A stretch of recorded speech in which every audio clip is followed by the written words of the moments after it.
Assalamualaikum warahmatullahi wabarakatuh. Kembali lagi di channel Jurnal Horor. Untuk cerita kali ini berjudul Ikut Pulang. Suatu sore di hari Rabu, kopi, rokok, dan kamar sempit menjadi saksi perbincangan ngalor ngidul antara saya, Aduk, dan Sadi. Di tengah obrolan tercetuslah sebuah ide dari Aduk untuk mendaki gunung yang letak gunungnya berada di daerah Garut, Jawa Barat. Nama gunungnya sengaja tidak dikasih tahu. Saya dan Saprul pun mengiyakan ide tersebut. Namun ada keraguan yang muncul dalam rencana ini. Bahwasanya kita tidak yakin jika harus mendaki bertiga orang saja. Kemudian Aduk mempunyai ide untuk mengajak tiga kawannya, yaitu Q, Jajon, dan seorang cewek yang bernama Aul. Namun setelah dihubungi, ternyata tiga kawannya juga sudah merencanakan akan mendaki dua gunung yang berada di Garut. Yang pertama adalah Gunung A, dan yang kedua adalah Gunung B. Namun setelah kita bertiga berunding, kita sepakat hanya akan mendaki gunung yang B saja. Di sela-sela perbincangan, ternyata ada notif WhatsApp masuk ke handphone saya. Ternyata ada seorang kawan cewek namanya Fitria yang katanya mau gabung jika saya pergi mendaki. Dan entah kebetulan atau tidak, kan saya juga ada rencana pergi mendaki. Dan tanpa pikir panjang, saya pun mengamini permintaannya. Jadi total personil kita berempat, ditambah kawannya Aduk bertiga, yaitu Q, Jajon, dan Aul. Sebelum kita lanjut ke ceritanya, bagi teman-teman yang belum subscribe channel ini, jangan lupa untuk subscribe terlebih dahulu agar channel ini bisa lebih berkembang. Dan jangan lupa untuk menyalakan lonceng notifikasinya agar tidak ketinggalan cerita-cerita menarik lainnya. Sabtu pagi di kamar sempit, saya menunggu tiga kawan saya, yaitu Aduk, Sadi, dan Fitria. Tak lama setelah ditunggu, satu persatu dari mereka tiba di titik kumpul ini. Setelah semua berkumpul, kami melakukan packing ulang dan pembagian barang bawaan. Setelah semua selesai dan dirasa aman, kami langsung saja siap-siap berangkat ke gunung yang dituju menggunakan sepeda motor. Di tengah perjalanan, kami terhambat oleh padatnya arus lalu lintas yang membuat waktu perjalanan melebar. Dan ini membuat kesal tentunya. Alhasil kami tiba di base camp Gunung B pada waktu maghrib. Dan ternyata Q, Jajon, dan Aul belum tiba juga di base camp Gunung B ini. Setelah ditelepon, ternyata mereka tidak mengetahui letak base camp Gunung B dan menunggu Sherlock dari kami. Setelah beberapa saat, mereka tiba juga di base camp pada malam hari. Selepas itu kami berunding mengenai waktu trekking. Apakah akan melakukan trekking malam atau diundur jadi besok pagi? Dan ternyata sebagian dari kami tidak sanggup apabila harus trekking malam. Mau tidak mau, kami harus trekking keesokan harinya. Dan kami harus menginap di base camp terlebih dahulu. Selesai packing ulang, sarapan dan registrasi, kami memulai pendakian. Sebelum kita lanjut ke ceritanya, bagi teman-teman yang belum subscribe channel ini, jangan lupa untuk subscribe terlebih dahulu agar channel ini bisa lebih berkembang. Dan jangan lupa untuk menyalakan lonceng notifikasinya agar tidak ketinggalan cerita-cerita menarik lainnya. Sebenarnya dalam perjalanan naik tidak terlalu banyak cerita juga, karena seperti pada umumnya mendaki, gas tipis-tipis, istirahat, kopi, sebat, dan gas lagi.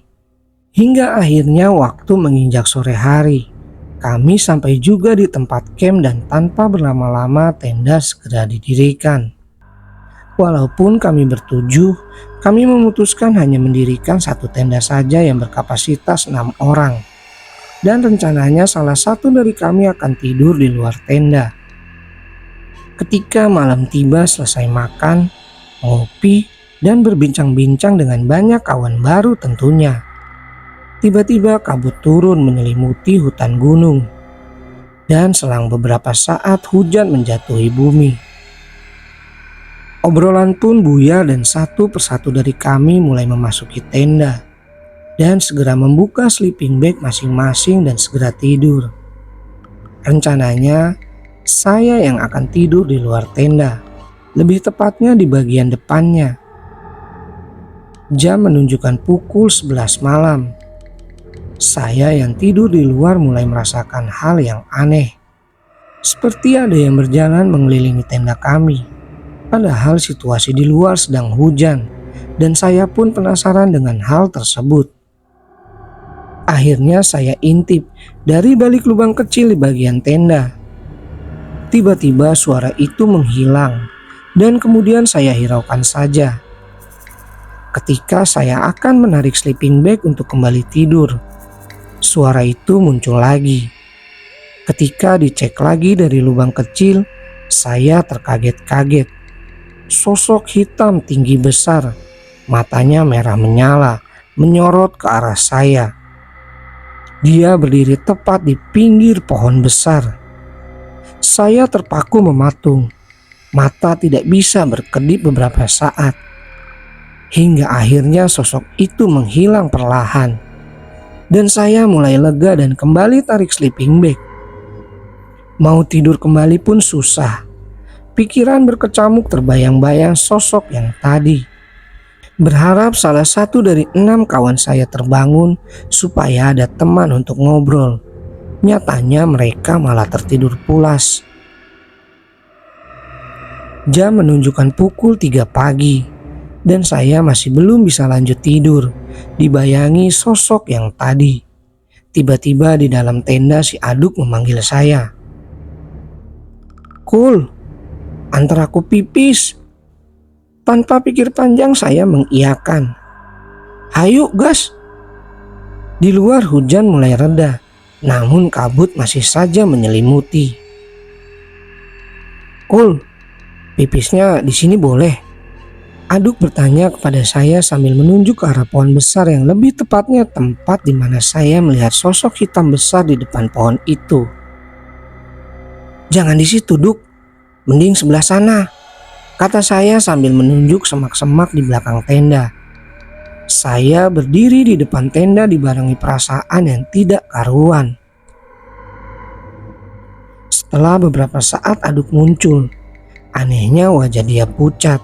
Sontak saya langsung bertanya, "Ada apa, Duk?" Kemudian ia menjawab dengan polos, "Hitam, besar, Kul." Dan saya pun sadar ada yang tidak beres dan kemudian saya mengalihkan perbincangan. "Iya, punya lu emang hitam dan besar." Dan ia langsung masuk ke tenda.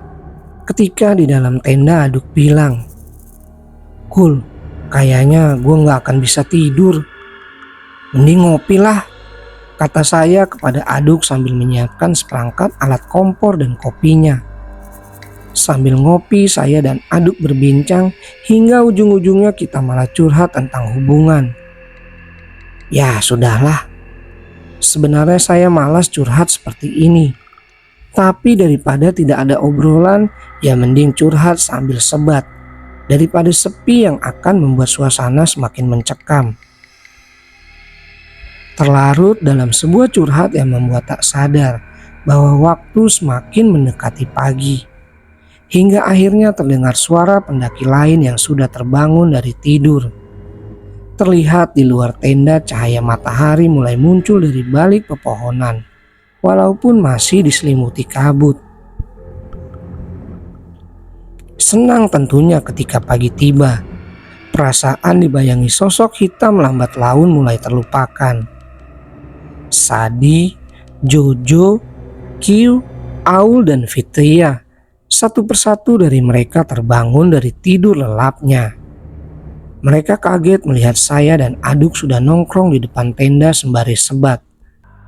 Tanpa banyak omong, saya dan Aduk langsung masuk ke dalam tenda untuk melanjutkan tidur yang terjeda.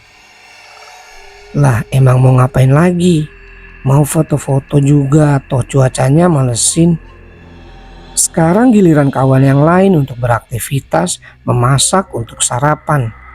Saya dan Aduk jelas langsung ngegas tidur, supaya ketika nanti bangun masakan sudah siap.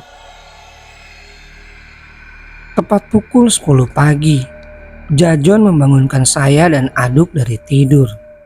Gerimis dan kabut masih saja menghiasi gunung ini. Dan apakah ini yang disebut kenikmatan yang fana? Bangun tidur di gunung, tiba-tiba sarapan sudah siap untuk disantap. Tapi rasanya saya berhutang budi kepada teman-teman yang lainnya. Orang lain masak, kita malah enak tidur. Tapi ya sudahlah, apa boleh buat.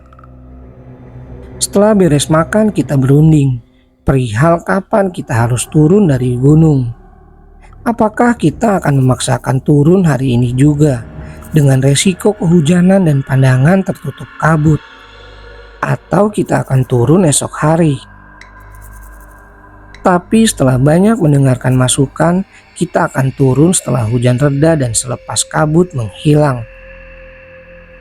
Tepat pukul 3 sore, hujan mulai reda, kabut mulai menghilang dan langit kembali biru. Kami memutuskan untuk turun dengan resiko kita akan kemalaman di trek. Dan saya benci itu. Akhirnya pada pukul 4 sore kami langsung ngegas turun.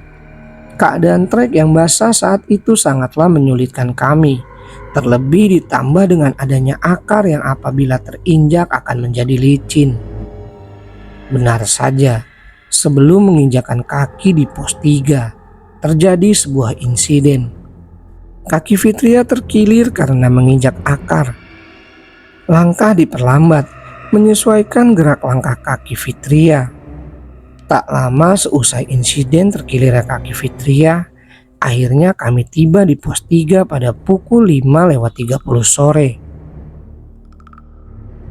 Di pos 3 kami beristirahat cukup lama untuk memulihkan energi yang mulai menyusut. Di sebuah obrolan, Q menceritakan pengalaman horornya ketika ia mendaki ke Semeru dan ke Gede via Cibodas. Saya yang hanya mendengarkan cerita Q cukup dibuat merinding. Fitria dan Aul yang duduk di belakang kami tiba-tiba pindah dan mendekat. Dalam hati saya bertanya, apa yang terjadi di belakang? Dan ketika saya melihat ke belakang, tepatnya di mana Fitria dan Aul duduk. Astaga, ternyata sosok hitam dan tinggi besar itu sedang memantau kami. Sontak saya langsung memalingkan wajah. Di sisi lain, Aduk, Sadi, Jajon dan Q tiba-tiba langsung menggendong kerilnya. Mungkin juga mereka melihatnya. Tanpa basa-basi saya langsung mengajak kawan-kawan yang lain untuk segera turun. Mereka seolah mengerti apa yang sedang terjadi. Terlebih hari mulai gelap. Perjalanan turun terasa mencekam bagi saya. Tapi entah apa yang dirasakan kawan-kawan yang lainnya. Q berinisiatif membuka jalan di depan. Aduk dan Jojon menjadi penyapu di belakang, sedangkan saya dan Sadi berada di tengah rombongan untuk mengawal kawan-kawan perempuan. Di tengah perjalanan, Jajon meminta rehat sejenak. Oke lah, kita istirahat dulu, tapi tidak lebih dari 5 menit. 5 menit belum habis, tiba-tiba terdengar suara ranting pohon patah. Semua terkaget dan Q nyeletuk. Kayaknya itu monyet. Ketika saya cek ternyata memang benar itu monyet dan semua setuju. Tapi sebenarnya apa yang saya lihat bukan hanya monyet. Tapi sosok hitam dan tinggi besar itu sedang memantau kami. Dan sepertinya sosok itu mengikuti kita. Suasana semakin mencekam ketika Sadi melihat apa yang saya lihat. Saya juga lihat bro, celetuk Sadi. Sontak semua tiba-tiba melihat sosok tersebut. Dan tanpa komando, kami langsung tancap gas untuk turun. Lagi-lagi perjalanan turun terhambat. Ketika Fitria merasakan kerilnya semakin berat. Dan beratnya itu tidak wajar katanya. Keril Fitria diambil alih oleh Aduk supaya perjalanan kembali lancar. Pos 1 terlewati tanpa sadar. Sebuah cahaya lampu memancar dari base camp dan itu membuat kami semakin bersemangat. Dan tak berselang lama, akhirnya kami tiba juga di base camp. Berharap sosok itu tidak mengikuti kami lagi. Tiba-tiba seorang bapak-bapak menghampiri kami dan bertanya kepada kami. "Gimana dek? Tidak kenapa-napa?" Kemudian dijawab oleh Jajon. "Ada pak." Dan si bapak hanya mengangguk saja, seolah mengerti apa yang terjadi di jalur ketika turun. Kami tiba di base camp pada pukul 7:30 malam. Istirahat sebentar dan langsung bersiap untuk pulang ke rumah masing-masing. Tepat pukul 8 malam, kami pamit pulang dan tiba di rumah tengah malam. Dan alhamdulillah kami selamat.